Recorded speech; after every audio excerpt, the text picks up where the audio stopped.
인생을 살면서 잊혀지지 않는 충격적인 사건들, 일들이 종종 있습니다. 2004년도 미국에서 있을 때 이른 아침에 일어났는데 하늘에서 갑자기 이 밤톨 만한 우박이 내리기 시작을 했습니다.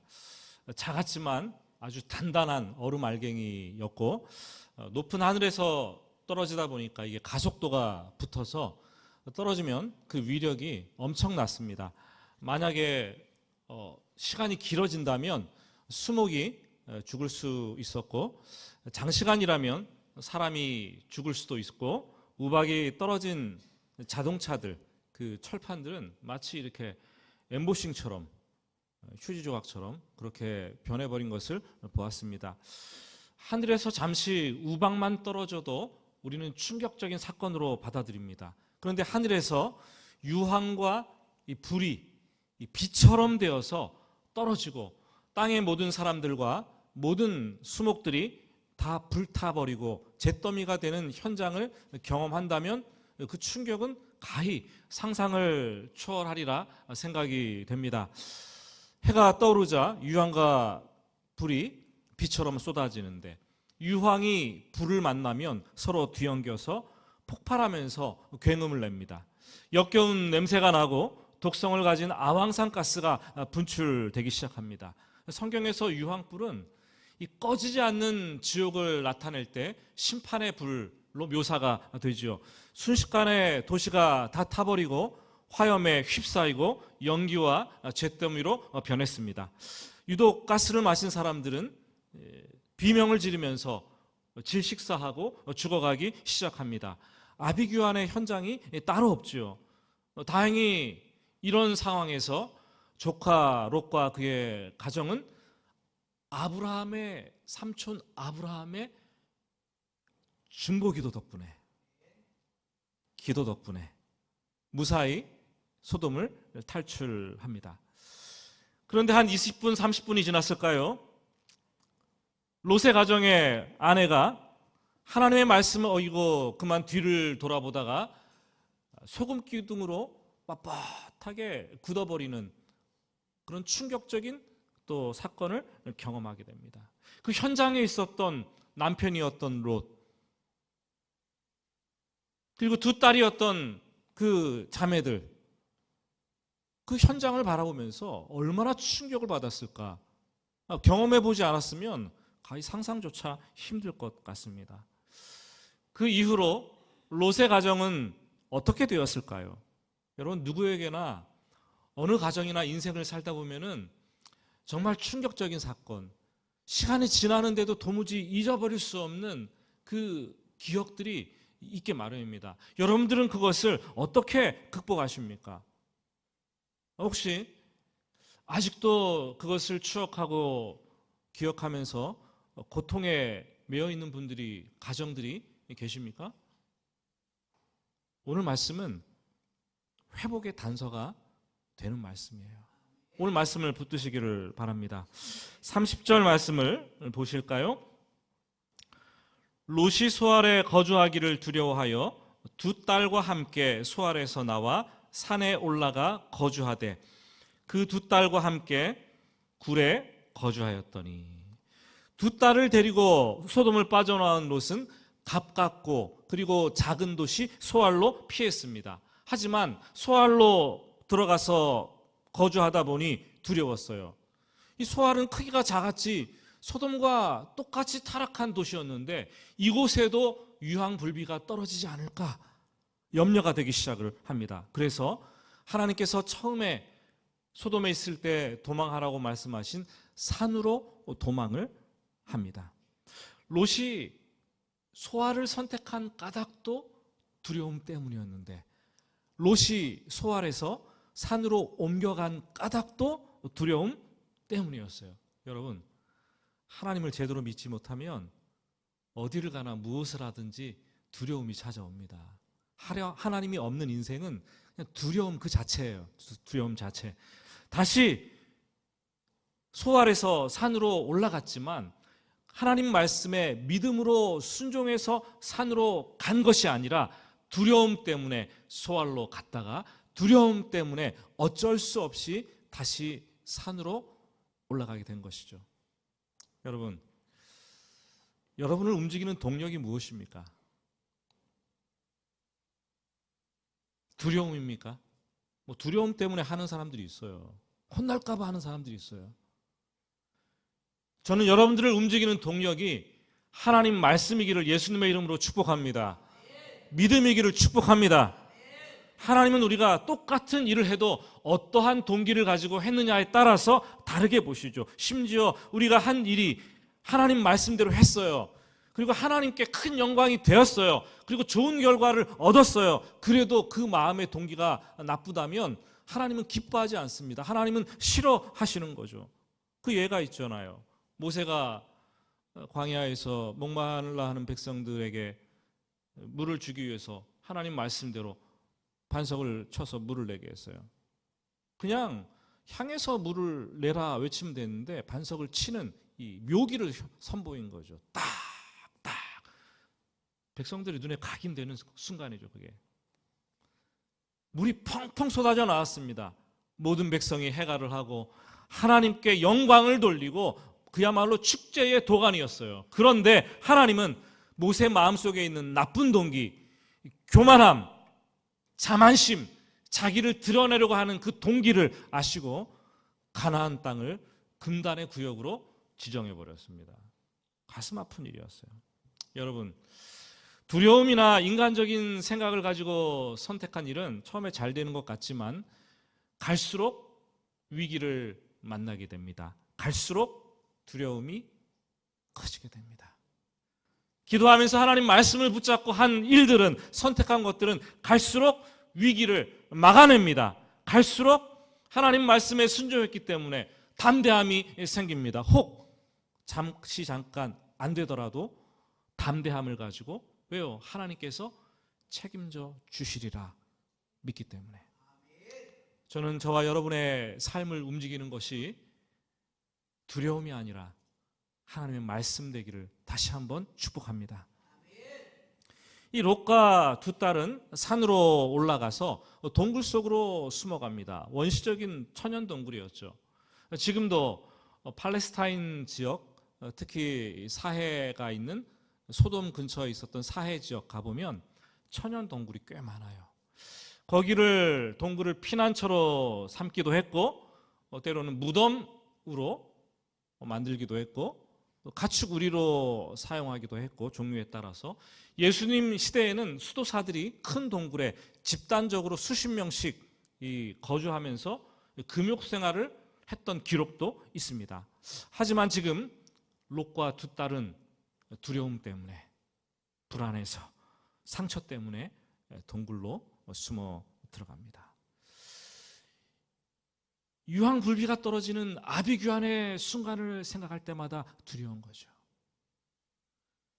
뒤를 돌아보다가 소금기둥이 된 아내와 엄마를 생각할 때마다 두려워집니다. 그래서 극심한 외상후 스트레스 장애에 시달립니다. 외상후 스트레스 장애가 뭡니까? 전쟁이나 자연재해, 엄청난 인재를 경험하고 심각한 사건을 경험한 이후에 두려움과 공포가 찾아옵니다. 그러면 그 후에 이 불안과 이 고통이 계속 마음속에 쌓여서 정상적인 생활을 하지 못하는 거예요. 그때 우리는 외상 후 스트레스 장애, PTSD 장애가 왔다라고 얘기를 하죠. 예전에 세월호가 침몰해서 가족들뿐만 아니라 온 우리나라 국민들이 정서적으로 엄청난 충격을 받았죠. 그때 뉴스를 보는데 무척 안타까운 장면이 나왔어요. 한 세월호에서 살아남은 한 생존 여학생이 법정에서 이제 그 과정을 증언하는 과정이었는데, 한 손으로는 선생님의 손을 꼭 잡고 있었고 한 손으로는 이 토끼 인형을 꼭 이렇게 잡고, 기억나십니까? 법정에서 증언을 했어요. 증언까지 했지만 외상후 스트레스 장애에 심각하게 시달리는 그 모습이 그대로 방송이 되었습니다. 여러분, PTS 장애에 시달리는 사람은 타인과의 접촉을 거부합니다. 타인 앞에 나타나는 거 굉장히 두려워합니다. 그래서 외부와의 관계를 단절하죠. 그리고 어디로 가요? 자기만의 동굴 속으로 들어가는 거예요. 자기만의 감옥 속으로 들어갑니다. 그렇게 스스로 자기만의 동굴 속으로 들어가는 현상을 코쿤, 누에고치, 동굴 현상이라고 얘기를 합니다. 상담학을 공부하다 보면은 상담학에서 미술 치료를 할 때가 있습니다. 종종 내담자들에게 이 동굴 그림을 그려 보십시오. 동굴에서 밖을 내다보는 그림을 그려 보라고 부탁을 합니다. 그러면 먼저 동굴을 그림을 그립니다. 첫 번째 그림을 볼까요? 동굴을 어떻게 그릴까요?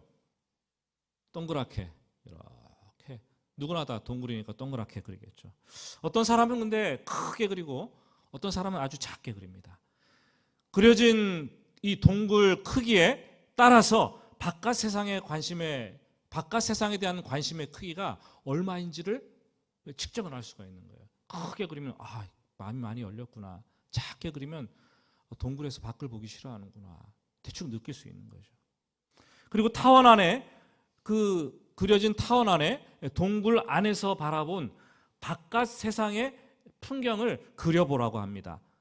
동굴 밖의 풍경이 어떤지 완성된 그림의 색채를 보면서 이 색깔이 어두운지 밝은지 보면서 그 사람의 대인 깊이 정도와 우울증의 심각성을 판단하게 되는 거예요. 두 번째 그림 볼까요? 동굴을 그렸는데 동굴 밖으로 못 나가는 거예요. 흉악한 괴물이 동굴 밖에 있는 거죠. 그림이 어두워요. 세 번째 그림도 볼까요? 그러나 정상적인 사람들, 회복 단계에 있는 사람들이 그림을 그리면 밖에 환하게 보이고 밝은 것들, 아름다운 세상의 모습을 그려내게 되는 거죠.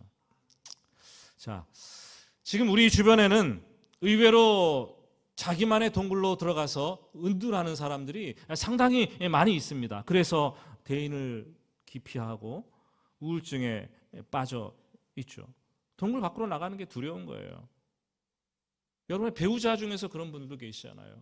사업의 실패 때문에, 관계의 고통 때문에 큰 사건을 경험하면서 충격을 받아서, 다 큰 자식들도 마찬가지입니다. 큰 사건을 한번 경험하게 되면 사회에 부적응하게 되고 현실을 회피하고 동굴 속으로 들어가게 됩니다. 그래서 붙잡고 있는 게 뭡니까? 하루 종일 스마트폰, 컴퓨터 앞에 앉아가지고 해가 지는지도 모르고 거기에 빠져서 살아가는 거예요.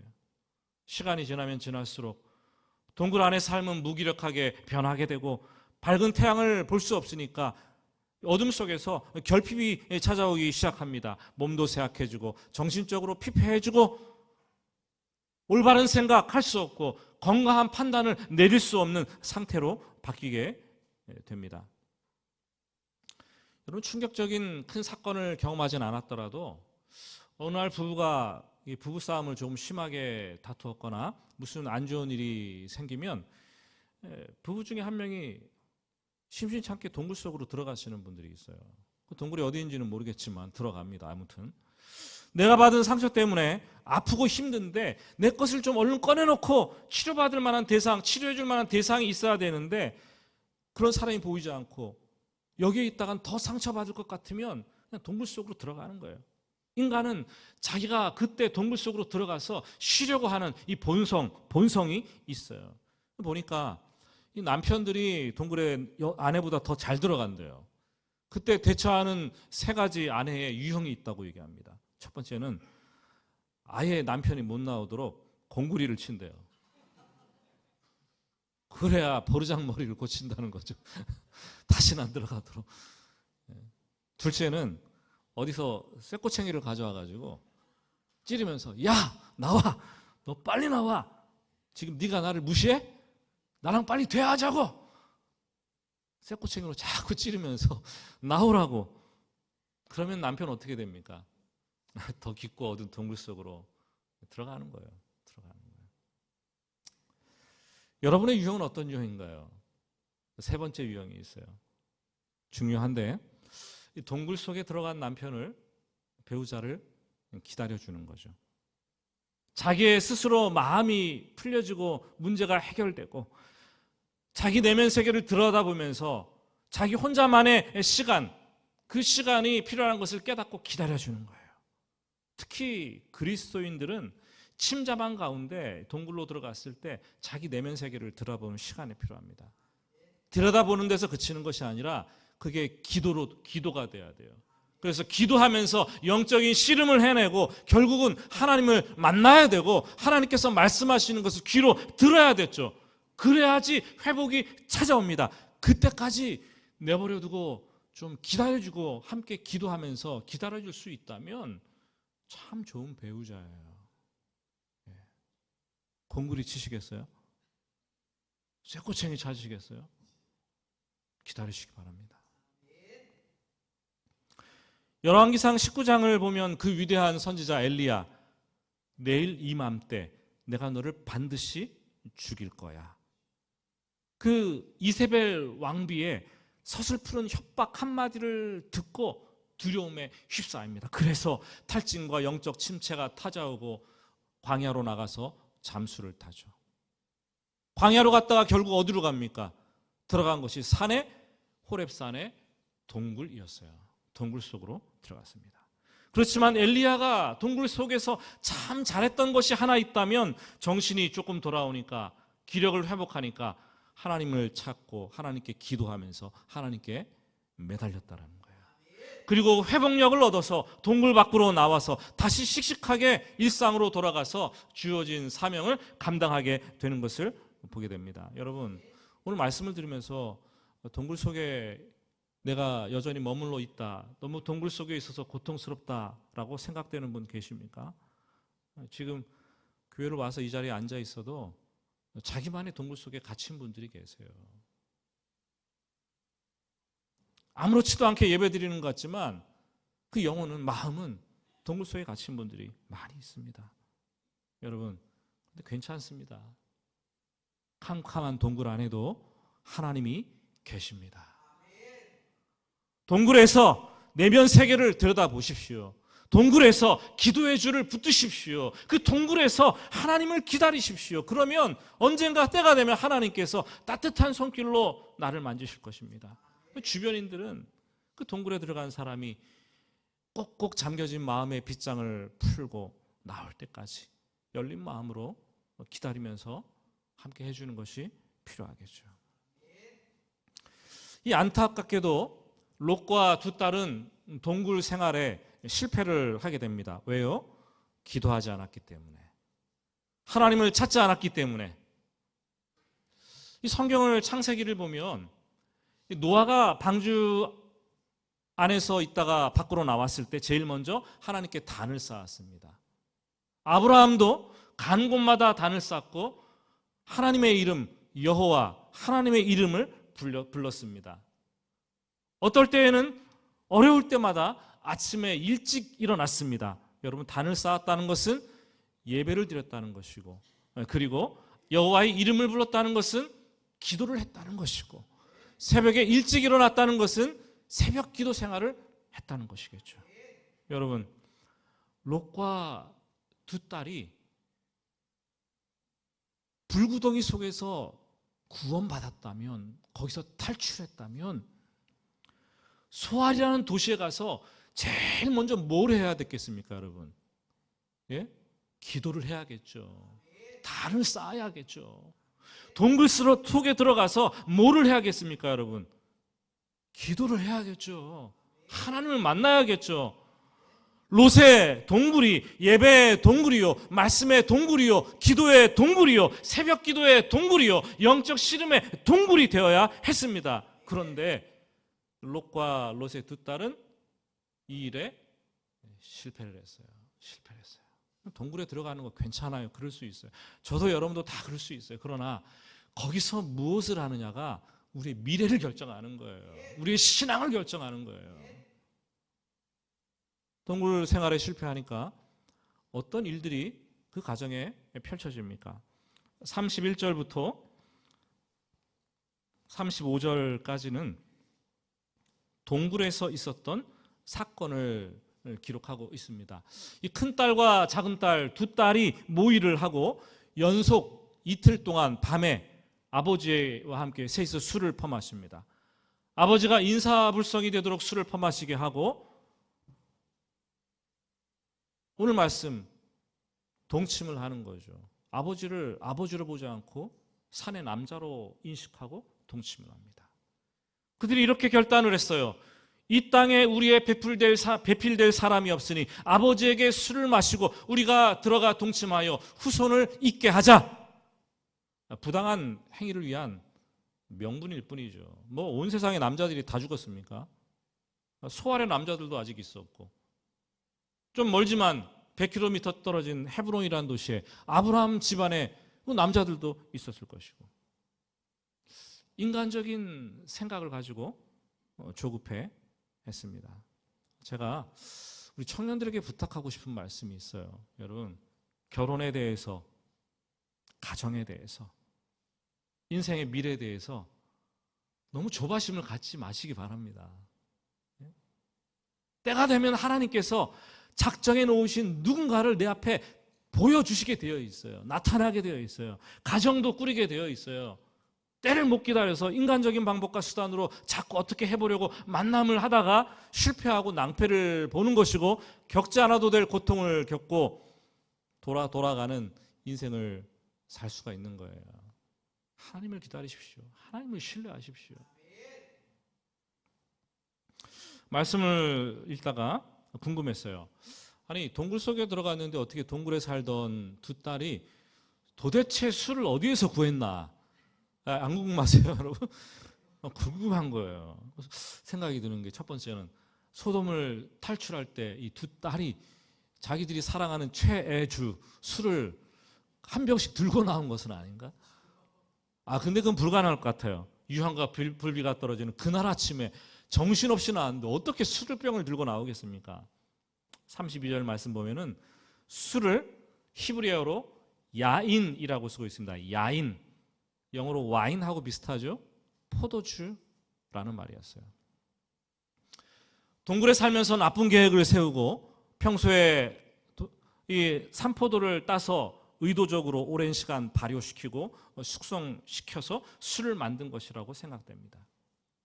그렇게 차근차근 두 딸은 세운 음란한 계획을 진행을 시켰고, 어느 날 이틀 밤 연속으로 롯의 가정은 동굴에서 술 파티를 벌이는 거죠. 그리고 근친상간의 섹스로 얼룩진 막장 드라마를 써내려 갔습니다. 생각해 보십시오. 기도해야 될 동굴이죠. 예배 드려야 될 동굴이죠. 말씀 보고 하나님과의 영적 씨름을 해야 될 동굴 아닙니까? 그런데 거기에서 아버지는 술을 마시고 인사불성이 되고, 두 딸은 아버지와 음란한 육체적 관계를 가졌습니다. 여러분, 누구든지 인생을 살면서 자기만의 동굴 속으로 들어가고 싶을 때, 또 들어갈 때가 반드시 몇 번은 있습니다. 그때 조심해야 되는 것은 술이에요. 술. 동굴 속에 들어간 사람들에게 따라오는 것은 술이에요. 특히 밤에. 처음에는 사람이 술을 마시는데 시간이 지나니까 술이 술을 마시고, 그 다음엔 술이 사람을 마시는 거예요. 사람을 먹는 거예요. 폐인이 되는 거죠.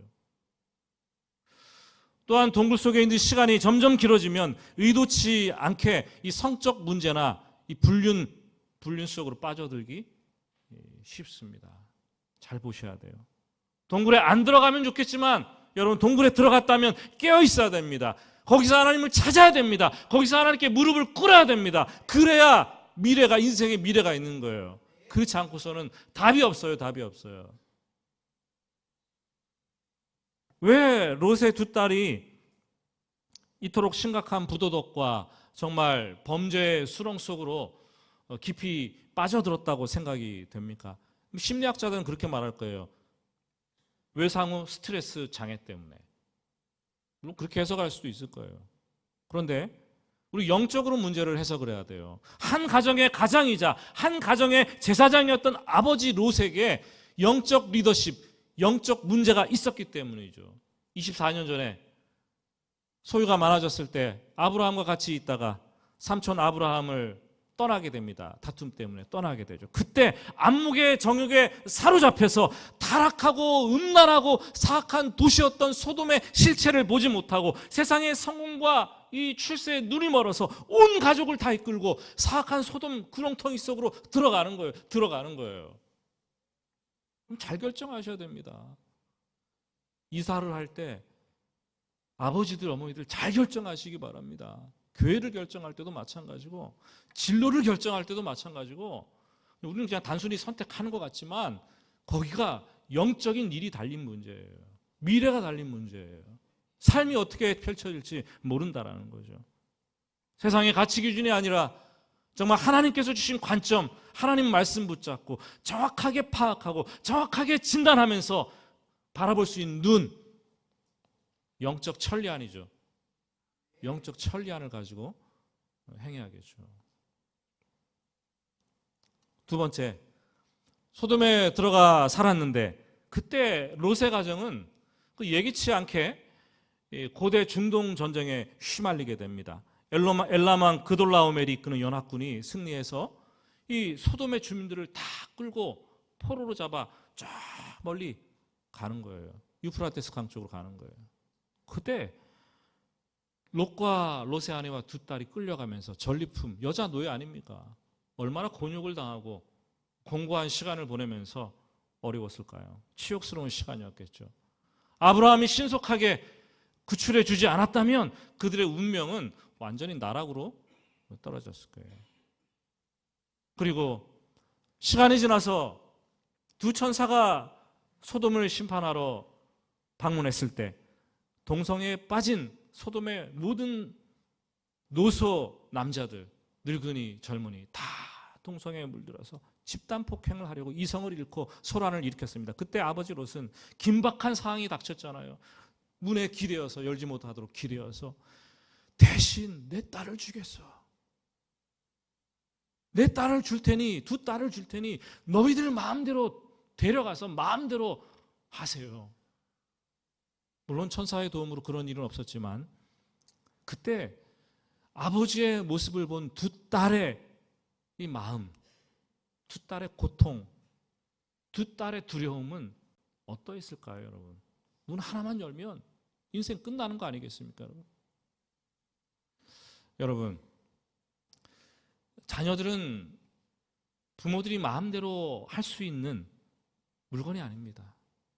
자녀들은 마음대로 부모가 자녀들의 진로를 마음대로 결정 지을 수 있는 것도 아니고 부모의 감정에 따라서 함부로 자녀들을 상처를 주고 가볍게 대할 수 있는 그런 존재들도 아니고 우리에게 주신 자녀들은 하나님께서 주신 축복의 선물이고 하나님께서 이 땅을 사는 동안 양육하고 하나님의 백성으로 돌보라고 맡겨주신 하나님의 기업, 하나님의 백성이라는 거예요.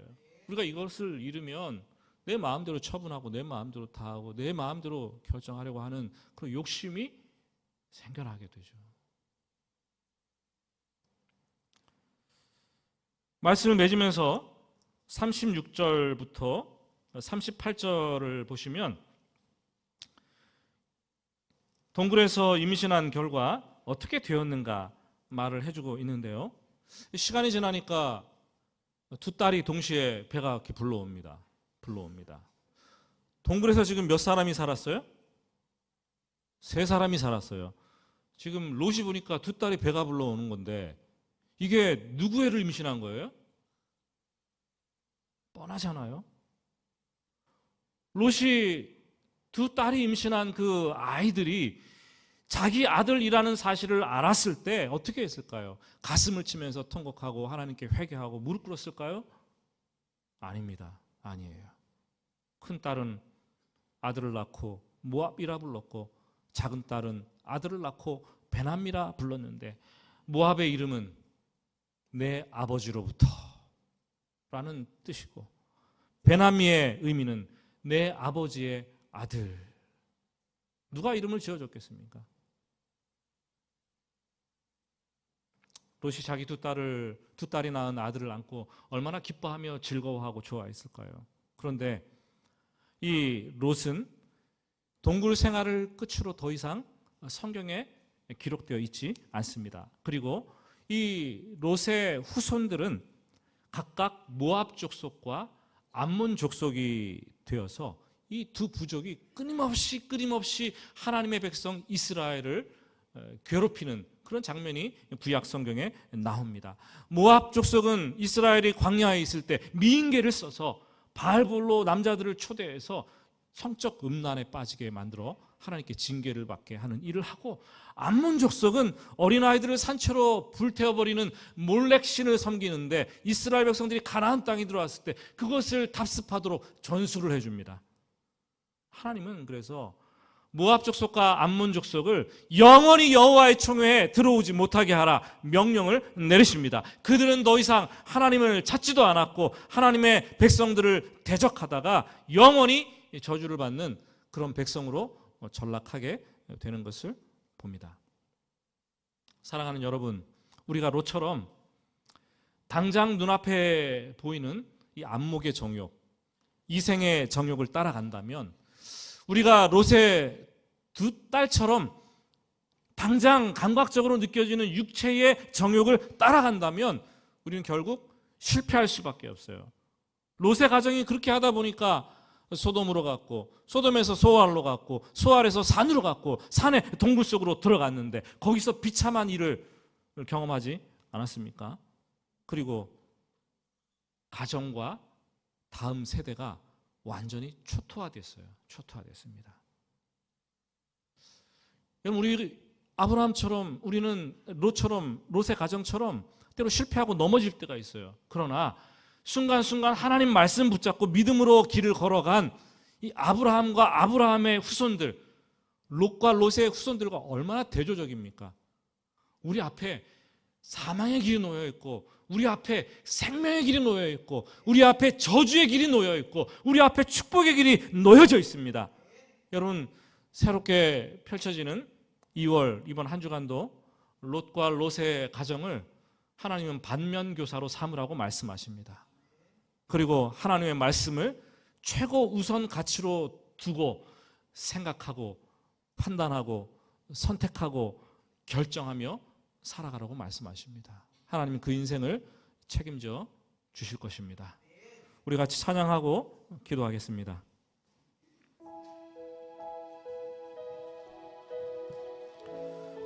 내 삶은 주의 것, 주님, 내가 가는 길을 잘 아시고 내 걸음 아시네. 주님, 내 길을 잘 아시고 내 걸음 아시네. 어둠에서 빛을 내시는 그분을 믿네.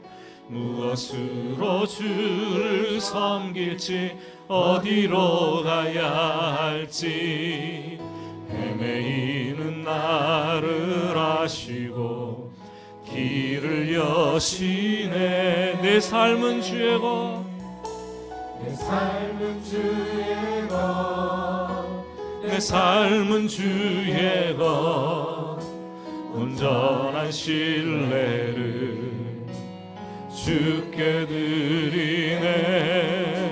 보이지 않아도 믿음으로 걷네. 주 영광 바라보며 주만 다. 우리 다시 한번 고백할까요? 주님, 내 길을 잘 아시고, 주님, 내 길을 잘 아시고 내 걸음 아시네. 어둠에서 빛을 내시는 그분을 믿네. 무엇으로 주를 섬길지 어디로 가야 할지 헤매이는 나를 아시고 길을 여시네. 내 삶은 주의 것, 내 삶은 주의 것, 내 삶은 주의 것, 온전한 신뢰를 주께 드리네. 보이지 않아도 믿음으로 걷네. 주 영광 않다. 내 삶은 주의 것, 내 삶은 주의 것, 내 삶은 주의 것, 내 삶은 주의 것. 온전한 신뢰를 주께 드리네. 보이지 않아도 믿음으로 걷네. 주 영광 바라보며 주만 따르네.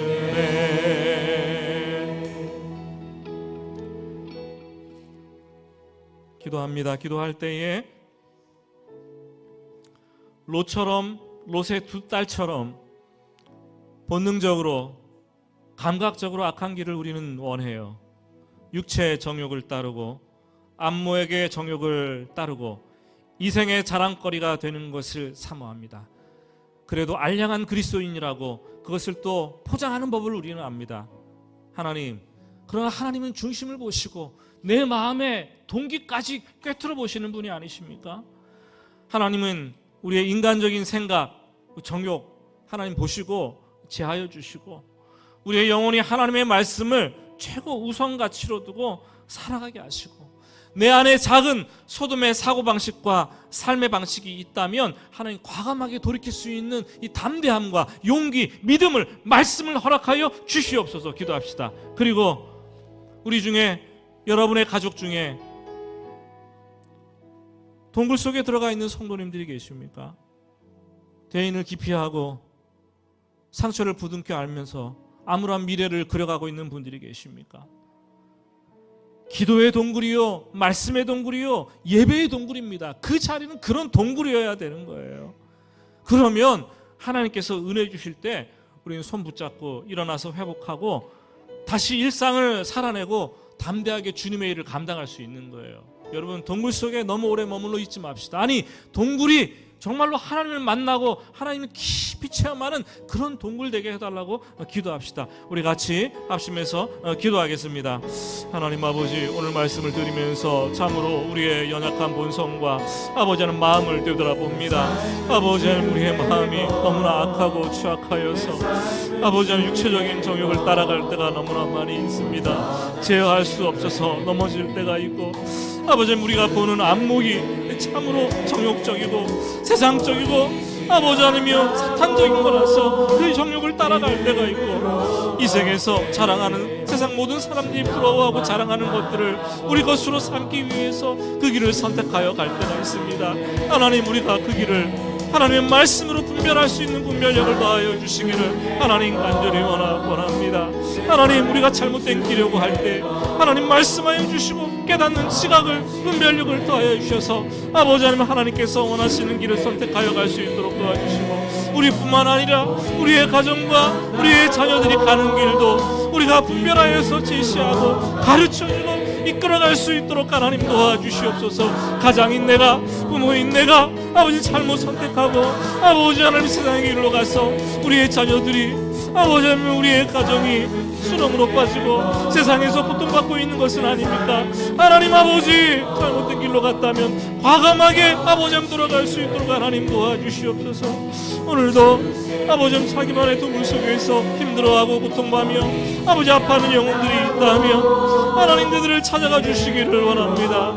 더 이상 그곳에서 슬퍼하며 아파하는 시간을 보내지 아니하게 하시고 그곳에서 기도하며 하나님을 만나게 하시고 하나님 말씀 붙잡고 씨름하게 하시고 회복을 주시는 그때에 하나님의 손길을 느끼며 담대하게 일어날 수 있도록 하나님 도와주시기를 간절히 원합니다. 일상의 회복을 허락하시고 다시 담대하게 주님께서 맡겨준 사역을 감당하는 일꾼들로 자리매김하여 주시기를 간절히 원합니다. 하나님, 나 자신을 위해 기도하고 가정을 위해서 기도하고 우리의 믿음의 동역자들 아버지 하나님 성도들 교우들을 위해서 기도하오니 아버지 하나님이여 은혜 위에 은혜를 더하여서 회복해 된 은혜를 허락하여 주시기를 간절히 원합니다. 아버지 하나님, 오늘 시간에 기도하는데도 마음이 어려움이 있고 고통이 있고 눈물이 있습니까? 아버지 하나님, 어찌할지 몰라 낙투한 심령들이 있습니까? 하나님 아버지, 주님의 만지심을, 주님의 어루만지심을 아버지 하나님 기다리오니 아버지 지체하시고 다가오셔서 우리를 회복시키시고 다시 한번 믿음의 역사에 아브라함처럼 아버지 하나님 길을 걸어갈 수 있는